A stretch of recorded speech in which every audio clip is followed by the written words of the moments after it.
I come today surprising notice comparing just like the first. My name is Elemo Yusuf.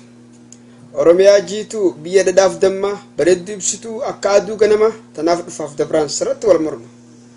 Oromiyaan saamamte shiramte harka diinaatiin gurguramte silaa akka isaaniitiin kutaan qoodamte jira biyya keessaas qonni biyyaaf tolu goonni biyyaaf tolu barattoonni Oromoo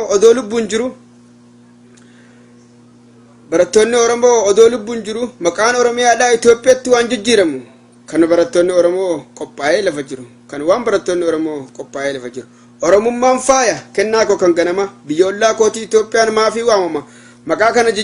kana jibbannaafin halkanii guyyaa dhamee jaama lakkii anin fadhu Oromiyaa jedhaan waama mirga koo dhabee hamma yoomittiin sarbama seenaan koo dagatamee galmeen koo maaliif awwaalama jiraachuu dadhabee jireenya gabrummaa firraa fonqolchina gita cunqurfama arraa burjee taa'ee osoo nabsu narra lakkaawwatte jaarraa bare hedduu hallayyachi gadii hallayyaa jaldeessa itti gadhiisi dhagaa buusi afaan keessa federaala Itoophiyaa baasii Oromiyaa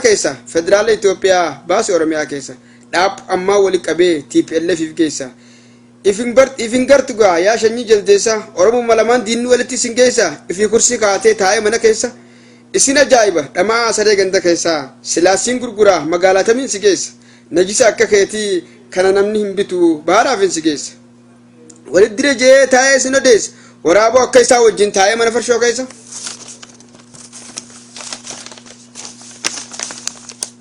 Oromoota du'e addunyaaf odeessa ashabbaari jees maqaan uxireessa yaa kan fuulli isaa kalara azaabaatti wal keessa yoo ifin garre dhaaphu amman daawutii mana keessii geessa yaa fokkota bufa gaara keessa si arrabsuufillee sittiinif qaaleessa yaa haadha goota deesse narraa hin iraarin ilma koo dhabe jettees abdii hin kutatin akkaan itti guddisetteetis narraa hin shenewin goota ilmi kee goota daaddaa hin qabne takkittii lubbuu isaa tajijjiirraa hin qabne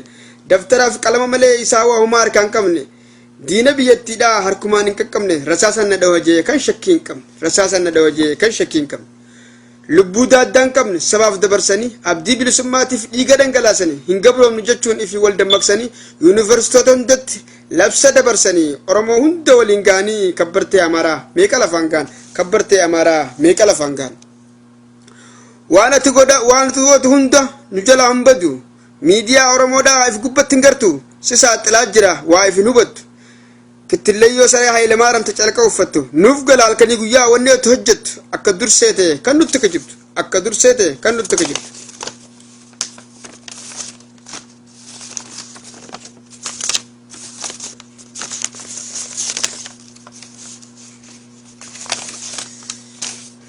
yoomi kan Oromoodhaa galata hojjettu galmee Oromoodhaa fuutee kan Awurooppatti hin galtu angoota jettee halkanii guyyaa kan ittiin dhaadattu hawaasni Oromoo bakka bakkattiin